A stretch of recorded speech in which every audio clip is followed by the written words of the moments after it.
sometimes it doesn't. So I never know what's going to happen. All right, we're going to go over your alternate.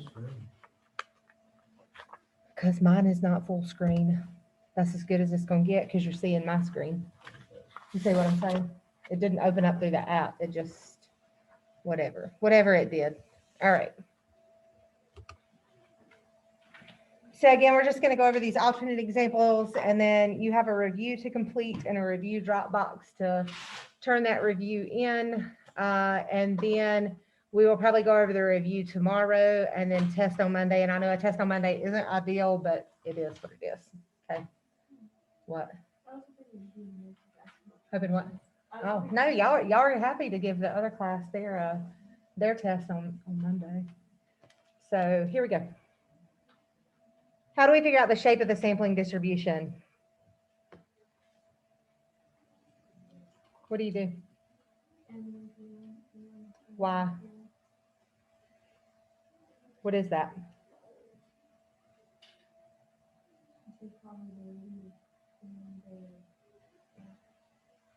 Do you remember how we did random, 10%, and large counts?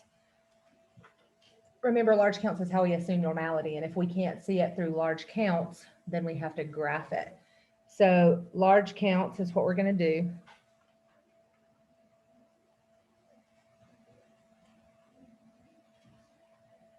And then we also have to do it with the other sample. So this will be 1 and into P2 into 1 minus P2. And the reason I'm going over this is because a lot of your tests will look like this, I'm sure. All right. So for one of them, it was 100 times 0.80 and 100 times 0.20. So you got 80 and 20. And then your other two were 70 times 0.60, which is 42, and 70 times 0.40, which is 28. And all were greater than or equal to 10. So that tells you that it's approximately normal. And the why part is right there. Okay, so all of that is your why part. Any questions, part A? Okay. Part B, find the mean of the sampling distribution and show your work. How do we find that?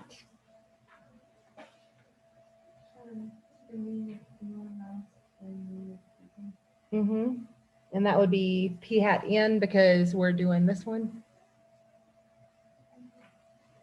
And K. So we had the proportion was 0.80 minus 0.60, which was 0.20. Is everybody okay with that? It's literally it. All right, so C, find the standard deviation of the sampling distribution and show your work. But what do we have to do first? Before we can take the standard deviation? Say what? Yep. You have to do the 10% first, and then if it passes the 10%, you can do the standard deviation. So 10 times 100 is 10,000. There's more than 10,000 cars in Nathan's state. And then the other one is 70 times 10. I switched those around, but it's fine. Is 700. And you know there's more than 700 cars in Kyle's state. So then you're going to do the standard deviation of P hat N, standard deviation of P hat K.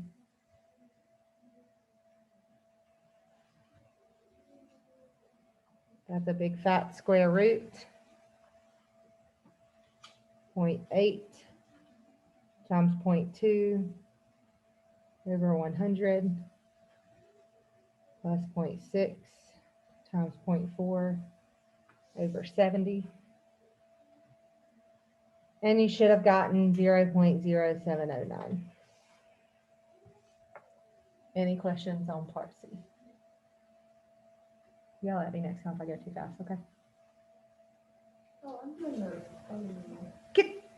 Don't ask me questions about this then. Everybody good?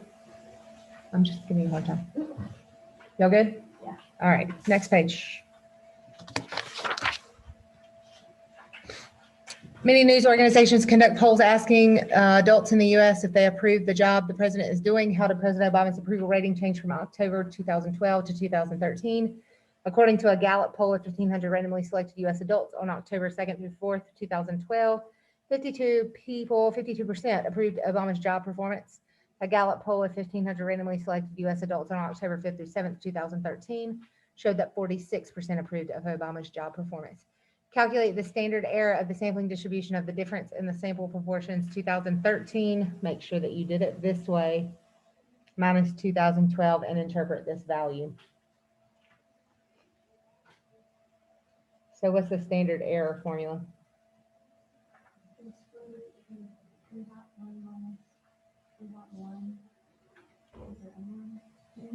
It's the same formula which used. It's the standard deviation. P hat 13 minus P hat 12. And the standard deviation is not going to matter because you're adding it. Okay, so the difference would be different in the means. Does that make sense? So if we were trying to find a mean, make sure that you did it 2013 minus 2012. All right, so we have 0.46 times 1 minus 0.46 over 1,500 plus, and again, they put the 0.46 first because it's the 2013.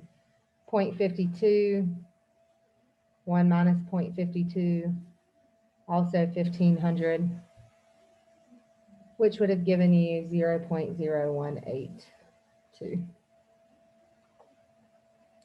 Use the results of these polls to construct and interpret a 90% confidence interval for the change in Obama's approval rating among all U.S. adults from October 2012 to 2013.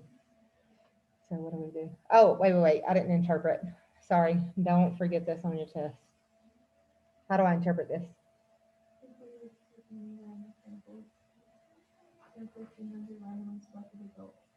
On October 6th through 7th, 2013, and 1,500 randomly selected adults from October 2nd through 4th, 2012. The difference in the sample proportion would typically differ from the mean by 0.01%. Okay. If we take many samples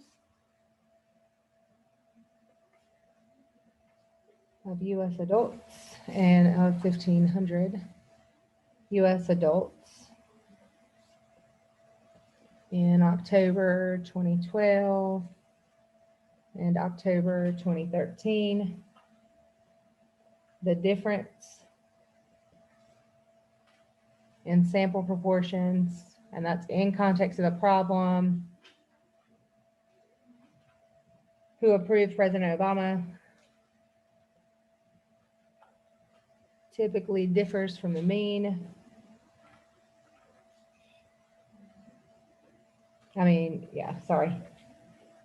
Typically differs, 0.0182. We're not talking about means, we're talking about proportions. And that's from the true difference in proportions. So you might want to write that somewhere. It doesn't matter. Okay, I'm sure that you will do that at some point. All right, now, 90% confidence interval. How do I do that?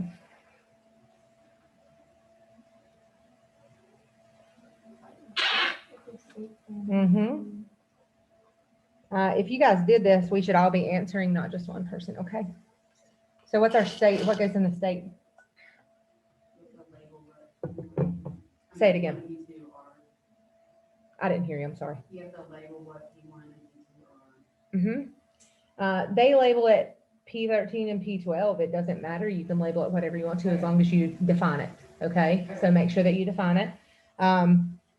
If you do P1 minus P2, then this has to be 13 and this has to be 12. Does that make sense?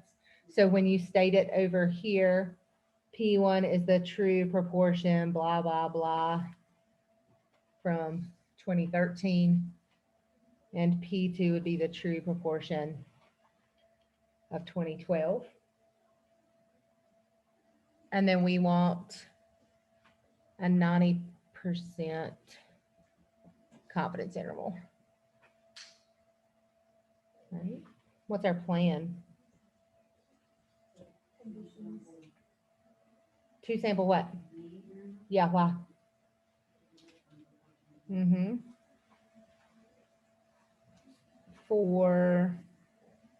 And you said P1 minus P2. Okay. Again, they did 13 and 12 because that's what they did up here. So this would have been 13 and 12 as well. You can do that. Okay. What do I have to do? Okay. Is it random? How do you know? Good. What else? How do we do 10%? Oh, sorry. 10 times 1,500, which is 15,000. You think there's more than 15,000 US adults? Yes. And you want to check both of them. And I know it's redundant, but you still have to do it. What else? Large counts. So we're going to do 1,500 times, it doesn't matter which one you do first. We had 52%, and then we had 1,546%. Do they all work? Yeah. Okay, so all at least 10. All right, what now?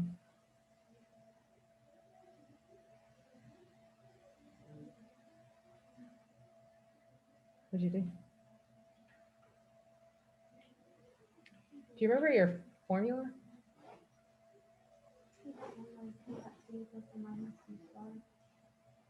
So you're going to do P hat 1 minus P hat 2 plus or minus your Z star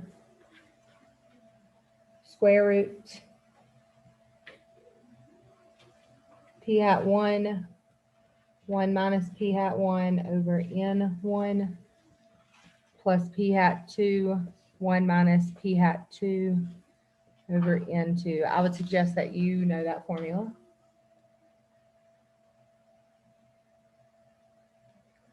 The only thing you don't know in here, we've already defined most everything at some point.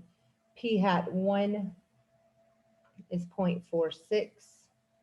P hat 2 is 0.52. Your Z star for 90% confidence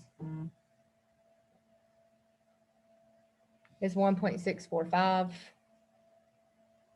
And then we know that N1 and N2 are both 1,500, and you can write it just like that. That's fine. Okay. That gives you an interval of negative 090 to negative 030. It's still gonna get kind of right if you have like negative 0.0899, but Mhm. 1.64.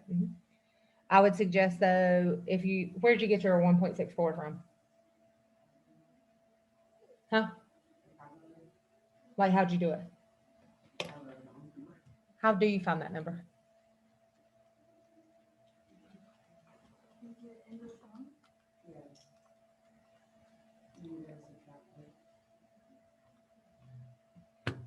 So as long as you define it on your paper as negative 1.64, you're fine.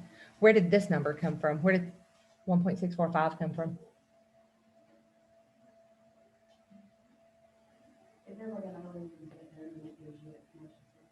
They just rounded it, right? Yeah, don't make it more complicated.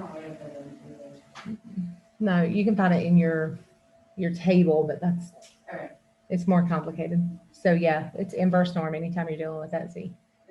All right. So just as long, this is 1.64 is perfect as long as you define it as 1.64. Okay. So the rounding is not going to matter. All right, so then state plan, this was your do part. Now your conclude.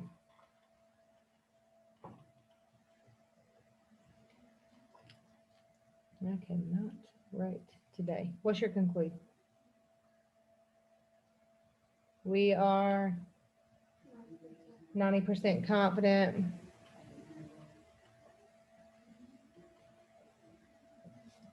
Interval, blah, blah, blah, blah, blah. You're gonna put it in there. Captures what? The true, and they put change, difference is fine. The true difference in proportion in what? U.S. adults who approved the President Obama's job performance from October 2012 to October 2013. That's it. So just in context of the problem. And that's all right here. Change in Obama's approval rating among all U.S. adults from October 12th. That's what you put in your context. They always put it in the question. Okay, so if you ever have a concern, that's where it comes from. All right, parse C, based on your interval, is there convincing evidence that Obama's job approval rating has changed?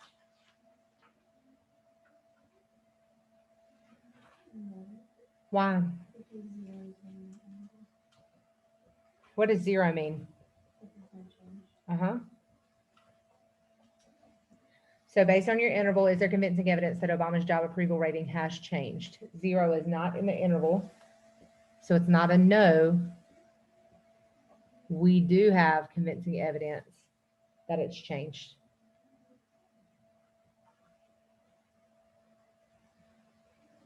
Now, if zero were in there, we could not make a statement, okay? We would not have convincing evidence.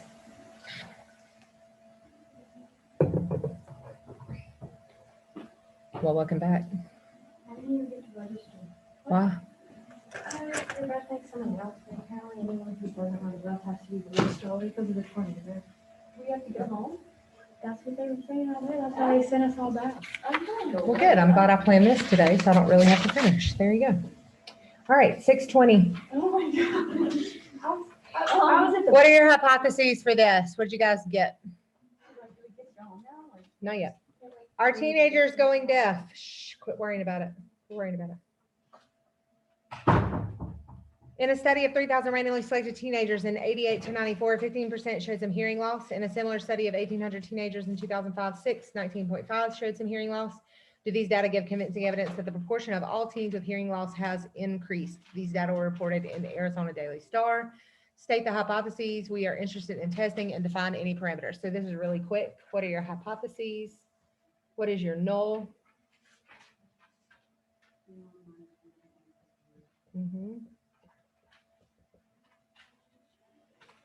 And then, sorry, your alternate. Why? It says an increase, right? Okay. So what's P1?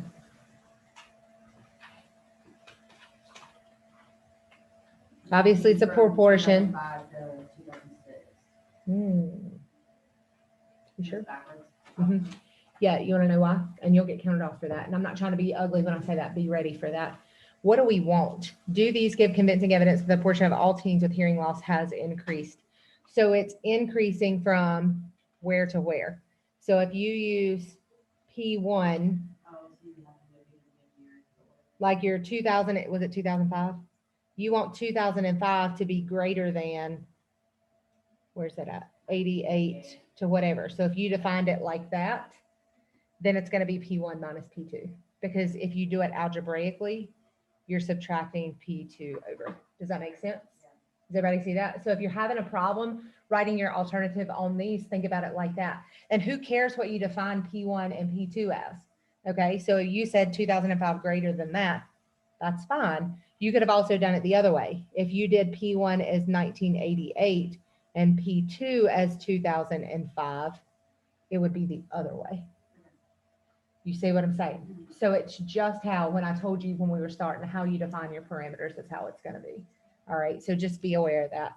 So if we do P1 minus P2 and we want it greater, then your P1 has to be your bigger one, which is going to be your 2005. So P1 I'm sorry, P1 on this one is going to be your 1988, proportion in 1988, and P2 is going to be the proportion in 2005. And again, it comes from doing this right here. So if you have to set it up that way, it may make it a little bit easier. And in fact, you can even set it up on your paper. We want 2005 to be greater than 1988. So I'm going to multiply or subtract that over. So then this would be my P1 minus P2, if that makes sense. Okay, hopefully that helps a little bit. All right, so that's all about that. Are teenagers going deaf? It's the same thing. Do these data give convincing evidence that the proportion of all teens with hearing loss has increased? And then between the two studies, Apple introduced the iPod. If the results of the test are statistically significant, can we blame iPods for the increased hearing loss in teenagers? All right. So how do we figure out if it gives significant, convincing evidence? Uh-huh. What are we going to do in state? This is a significance test, and it's for proportions, okay? So anytime you see convincing evidence, that's significance test. Otherwise, it'll tell you confidence interval, okay? So we want our hypotheses, H of O or H sub O. We already defined them. P1 minus P2 is equal to 0. Our alternative was P1 minus P2 is greater than 0 because we want an increase.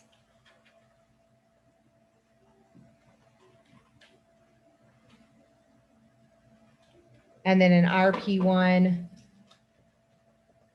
you're going to have the 2005. So define what your P1 is, sorry, and define what your P2 is.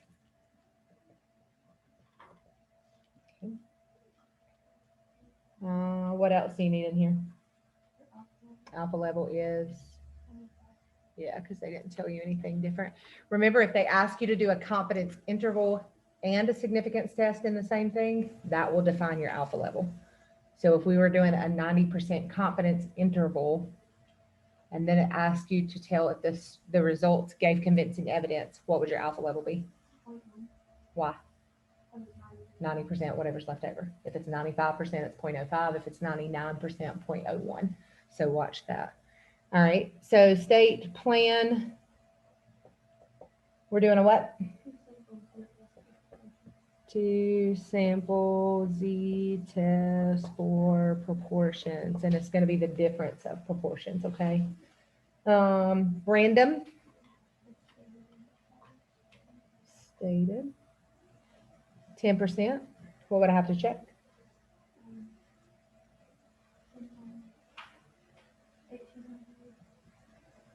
And in the other one, just because we don't have it up here, 10 times 3,000. And both of those are okay. What else? Large counts. And we are doing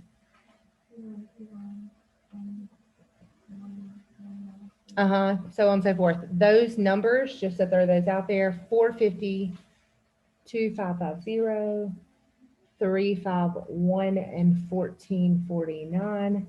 And they're all greater than or equal to 10. So make sure that you have those numbers, okay? All right, your due.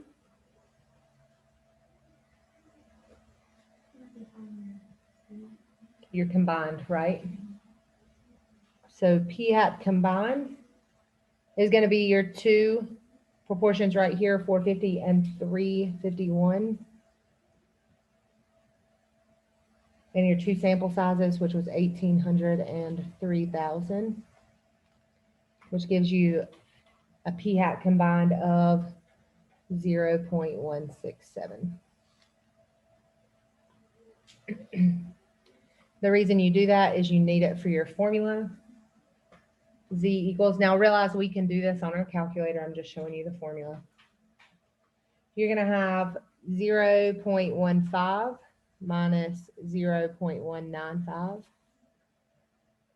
minus 0.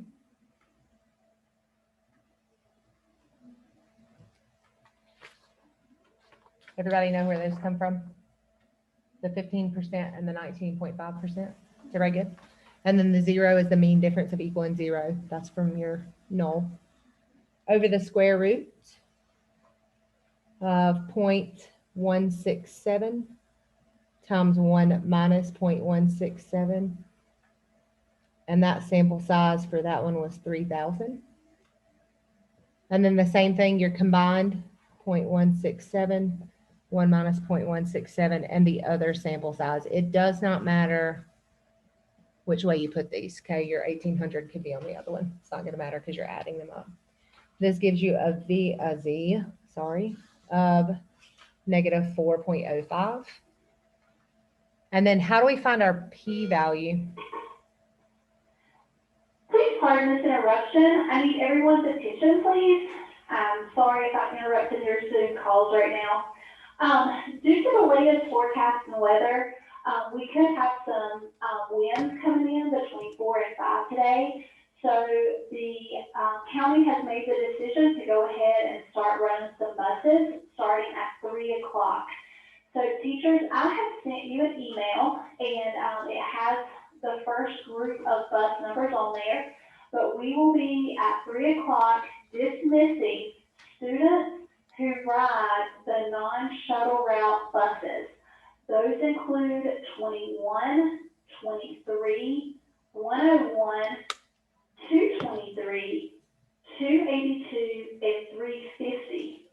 So teachers, you have those numbers in an email. I know that was kind of fast there, but those groups of students we will call to dismiss at 3 o'clock. After those buses get off of our lot, when the buses who are running elementary routes, as they arrive on the lot, we will make announcements to dismiss those bus riders as well. Any student driver, any student who gets picked up in the afternoon by car, you guys will be dismissed at 3:30. We're just trying to get the buses back before any of those students get here. So thank you, and I'm sorry that we're gonna have to make some interruptions. Well, that's not too bad. Student drivers, y'all are every man for yourself. Well, no, while y'all are on the bus, you're under their insurance. When we leave here, we're on our own. That's pretty much it. So, That's what it is. That's what it is. We don't care, especially if you have your own car, we don't care if you die by a tornado, but I was gonna go work on my schoolwork. Aw. Sorry, that's not gonna happen. I don't do this at like 11 o'clock. All right, so let me throw this out. Listen, depending on how you set this and how you set your parameters, okay, so we didn't really define ours, we did it a little bit different. This actually, if you get this number, should be less than. So what you told me was different than what my answer key has. I did it the opposite way. So if that's the case, you're gonna have the probability that it's less than, so your hypothesis should be less than. But if you switch it around, these two will switch and you will get a positive 4.05. And that one you would use greater than with, but you would still get 0. So what I'm showing you is either one is correct. You got what I'm saying? So your hypothesis could be two different ways. It could be this one, or it could be P1 minus P2 is less than 0, depending on what you name P1 and P2. Does that make sense? So when I grade them, I have to go back and check. Does that make sense? Everybody good? All right, so I wanted to show you both. So with this negative, it should be a less than. With a positive, it should be greater than. So if you switch these and got that, it's all the same. Okay, so you did not do it wrong, but I wanted to show you both just in case you did it the opposite way. All right, so what would our conclude be?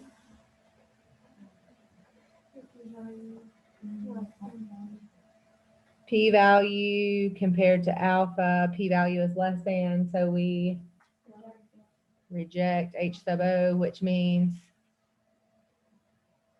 we have convincing evidence that there's a difference between, or that hearing loss was increased from 88 to 2005. Okay. Part B, this is the one you guys need to be careful of. Based on the two studies, Apple introduced the iPod. If the results of the tests are statistically significant, can we blame iPods for the increased hearing loss in teenagers? Why?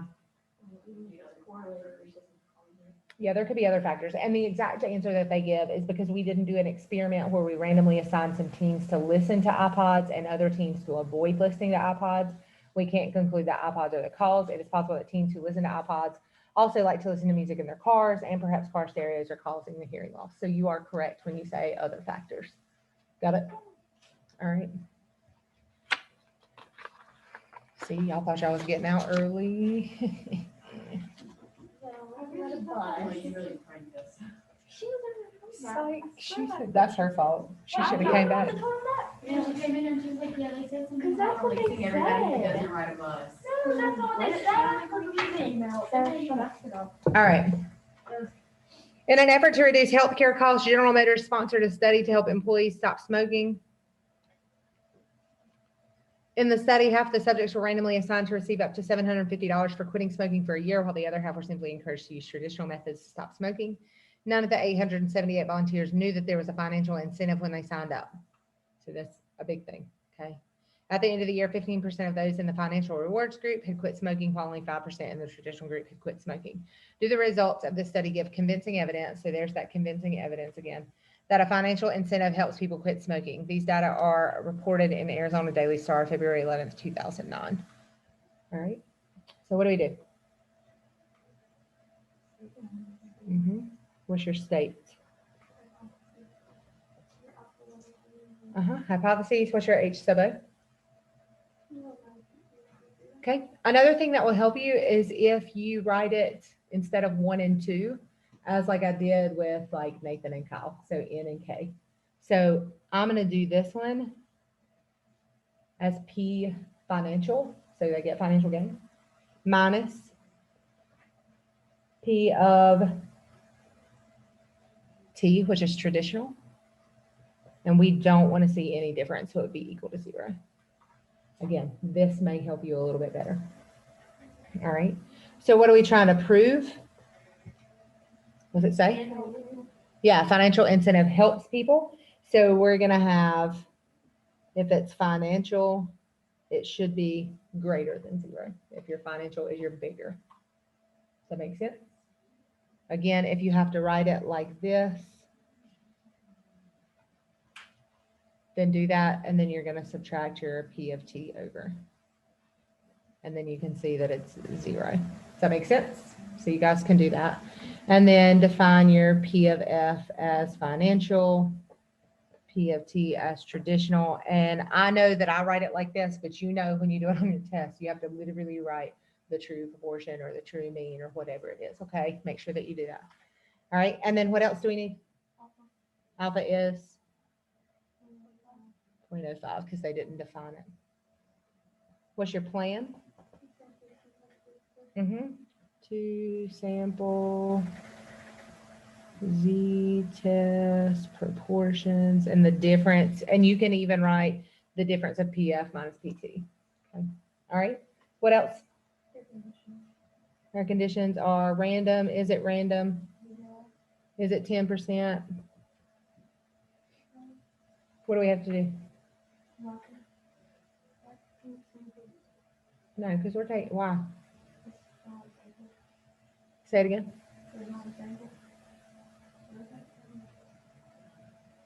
It's a randomized experiment. But did they get both treatments? No, they split them, right? So there's 2 different samples, right? Yeah, you still have to check it. So, no, you don't. No, you don't. No, you don't. Sorry, I was reading the other one.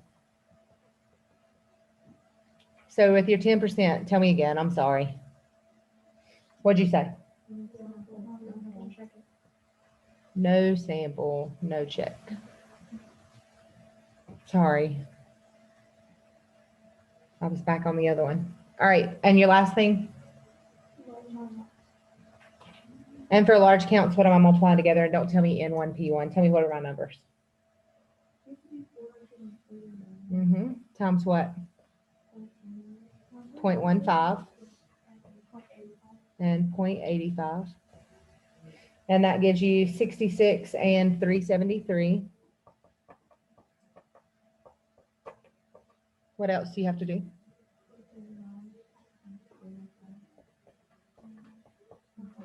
.05 and .95. And those numbers are 22 and 417. They're all greater than or equal to, I don't know what I'm writing, 10. So that's good as well. Do. What do we have to do? PAC combined. What are our top two numbers? Yep, and they come from right here. And your bottom numbers? And make sure that you do that twice. Which gives you a PHAT combined of 0.1. And then you find your Z. And we did financial minus PT. So what was your financial percentage? So whatever you do right here is what you do down here. Does that make sense? So that could change depending on how you write this. Minus 0.05. Minus 0 over a big fat square root of your combined. 1 minus your combined over your sample. And this one happens to be exactly the same, which gives you a Z of 4.94. We're going to find the probability that Z is greater than 4.94. And you got that 0 again. So it would be ugly decimal.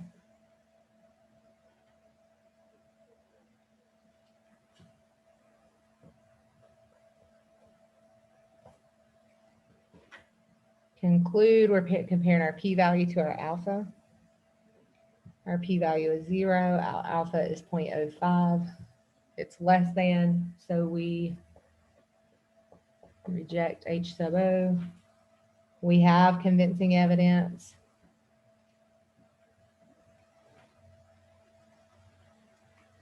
What?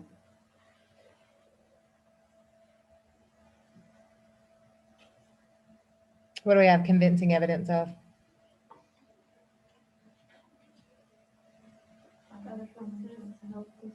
Financial incentive helps people quit smoking. Is that good? Is everybody good? All right. We're going to keep going.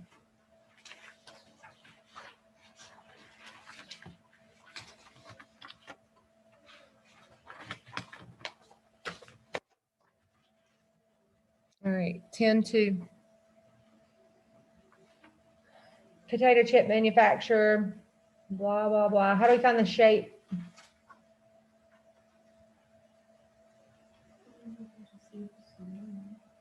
You can what? How do you see if it's just a normal? Yeah, I am. So on part A, if the population is normal,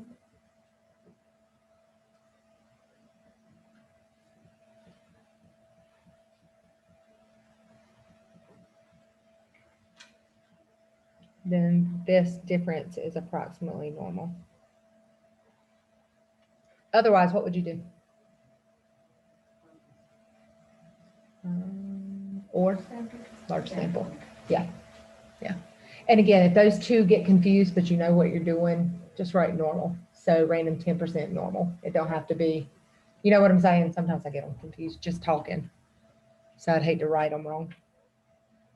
All right, B, find the mean of a sampling distribution. How do we find the mean?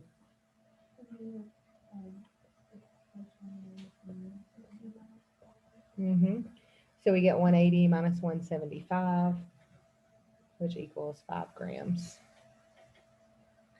And then C says find the standard deviation. 10% rule first. Please don't forget to do that. If we do the 10% rule, we are doing what?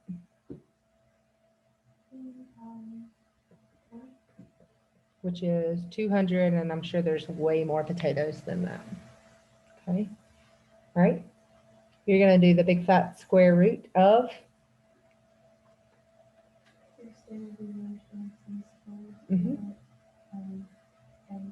Yep, what's your one of, it doesn't matter which order you put it in, okay? What is one of your standard deviations? 30. You're gonna square that over, your sample size is 20, make sure it's over the correct sample size, both of these happen to be the same. What's your other standard deviation? 25. And again, this bottom number just happens to be the same on both of these, make sure you get the sample size and the number or the standard deviation for the right one on top of each other. This gives you 8.73 grams. Any questions? All right. Construct and interpret. Did y'all hear that? I feel like there's a Yes. At this all day time, long. students who ride bus 21, 20, 23, 101, 138, 223, 282, 288, These are and buses. 350. Please, Those are the buses that don't cart there were elementary. 3 buses added to the list I sent on the email. So students who ride bus 20, bus 21, 23, 101, 138, 223, 282, 288, and 350. Please head to the bus lot at this time. All other students should remain in fourth period. All right, what are we doing? Construct and interpret a 99% confidence interval for the difference in the mean number of chocolate chips in Chips Ahoy and Great Value cookies. So how do we do that? What do we state? All right, here's what I'm talking about real fast. Look at your next question. You guys see that? Just be ready for that. All right, 99% confidence interval. Define your means. You have Chips Ahoy and Great Value. And you know what that is. I'm just telling you those are the two that you can do. And please set it up like that so you know the difference and it'll be just fine. All right, state plan. What do we have to do in the plan? To sample YT interval, yep, 4, and you're going to do the mean of CA minus GB. Okay. Random. Is it random? Yeah, it's stated 10%. 10 times 10 is 100, and the other one was also 10 times 10, which is 100. What else do I need to do? Large sample, right? And what's large sample?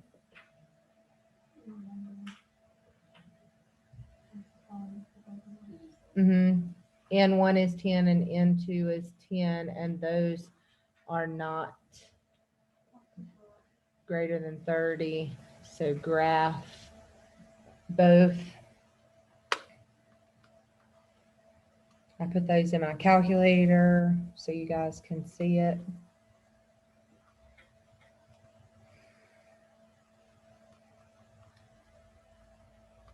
Sorry, I'm making sure they're both turned on and I don't screw it up like I did the other day. They look like this. What do we know? You want to copy the graph, but what do we know? No skew, no outliers. So it's approximately normal. Okay. And again, you want to make sure that you make those graphs and label those numbers. And it's just a matter of tracing. All right. The following bus numbers will leave in 2 minutes.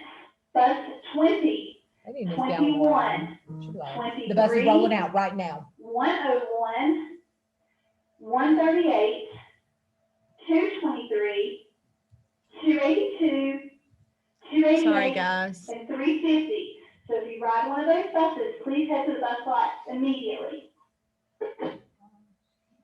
All right. So we have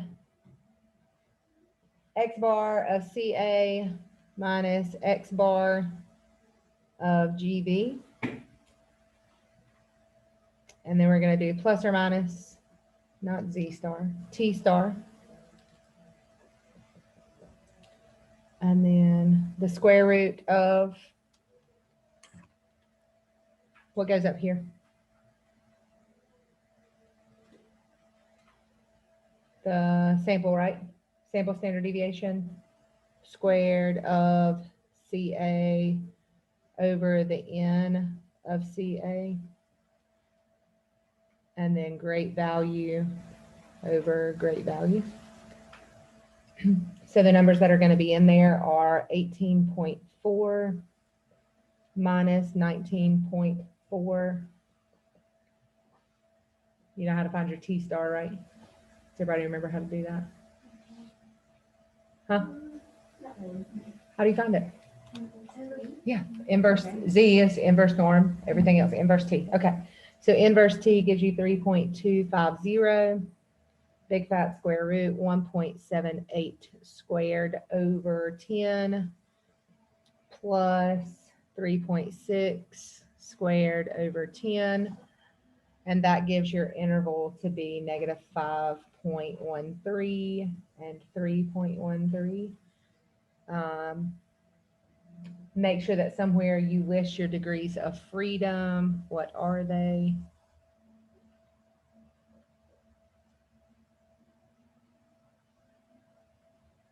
What are your degrees of freedom?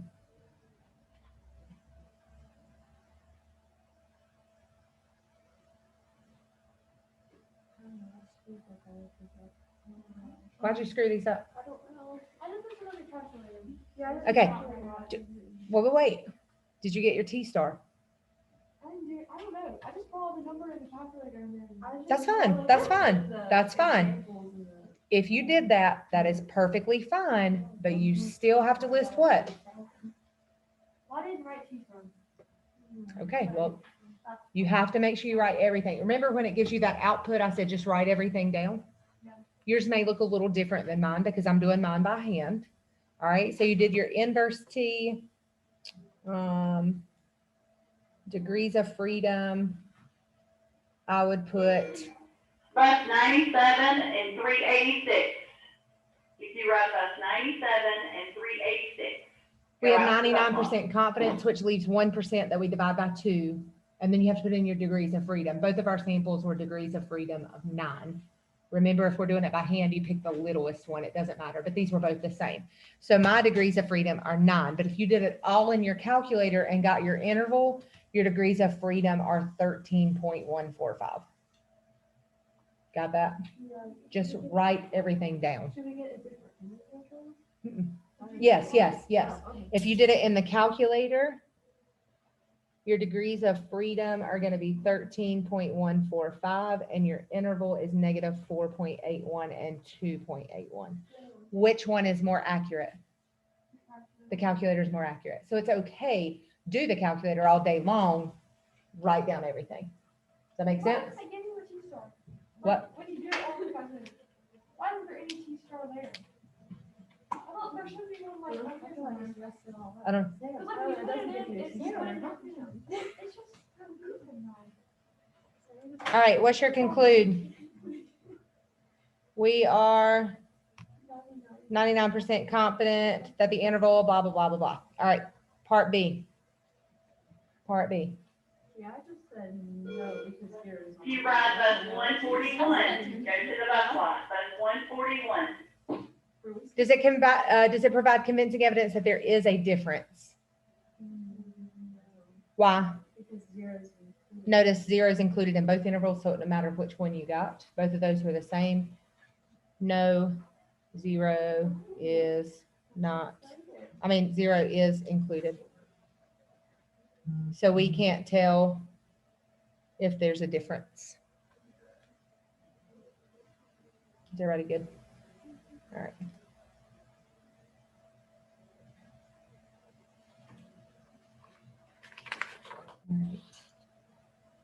Do you have questions about the next one? I'm gonna kind of skip through so we can be done. Okay.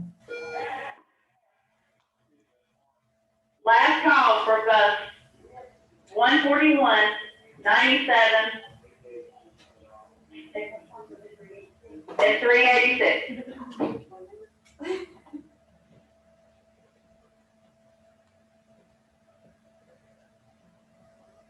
All right. So on this one, do you need your hypotheses or are you okay? Yes or no? Okay. Yep, hold on. Hold on. You did it, if you did it this way, then your alternative, because I know you guys said you were having trouble with that, would be greater than 0.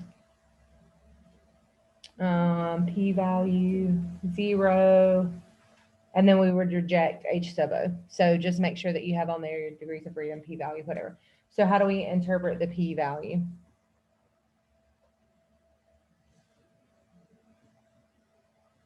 What is the P-value? I got that it was 0. Yeah, but Oh.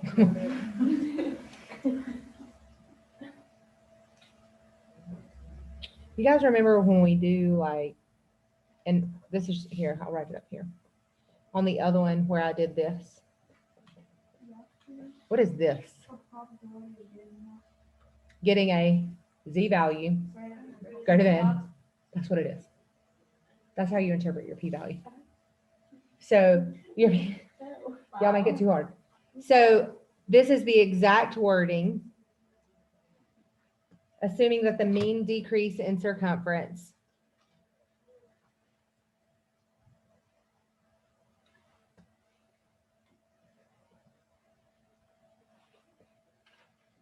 is the same for helium and air.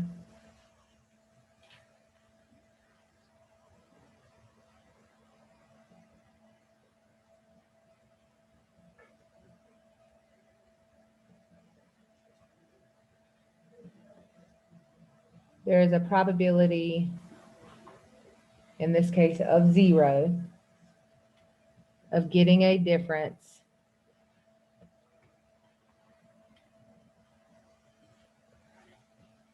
of whatever your difference was, 24.4.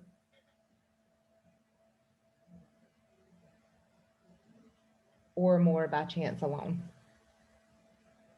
And why is it or more? Because it was greater than.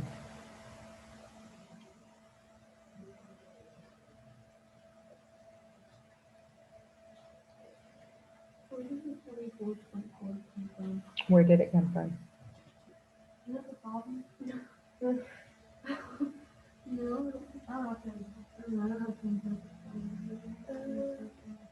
Oh, it's 26.5. Yeah, hold on just a second. So that 24 came from this right here. Okay, subtracting those two.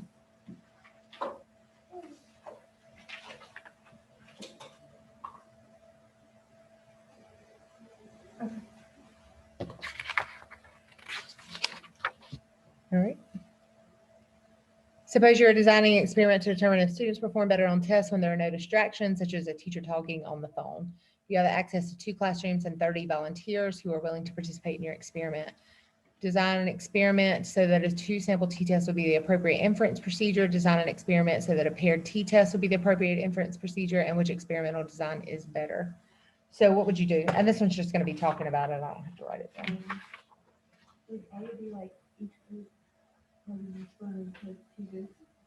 Oh, how would you split them? Oh, how is that? You could. What else could you do? Put them in a hat. This one says on 15 index cards, write A, and on 15 index cards, write B. Shuffle the cards and hand them out at random to the 30 volunteers. All 30 subjects will take the same reading comprehension test. Subjects who receive A cards will go to the classroom with no distractions, and B will go to the ones with distractions. And then at the end of the experiment, compare the mean score. What's the difference? What's the difference in B? They get both of them. Okay, so you're gonna do the same thing. You're gonna randomly assign them. Again, it says using the same procedure in part A, divide the subjects into 2 rooms and give them the same reading comprehension test. One room will be distraction free and the other room will have a proctor talking on the phone. Then after a short break, give all 30 subjects a similar reading comprehension test, but have the distraction in the opposite room. At the end of the experiment, calculate the difference in the 2 reading comprehension scores. So remember, paired teas, match pairs, all of those get both treatments. All right, which experimental design is better? Why? Because it limits variation to chance, like some people could just be bad. It reduces the compounding variables. Compounding. Got it? Okay, very good. I have a question Yes. about, All right, hold on a second. Let me get, I'm gonna stop sharing, stop recording.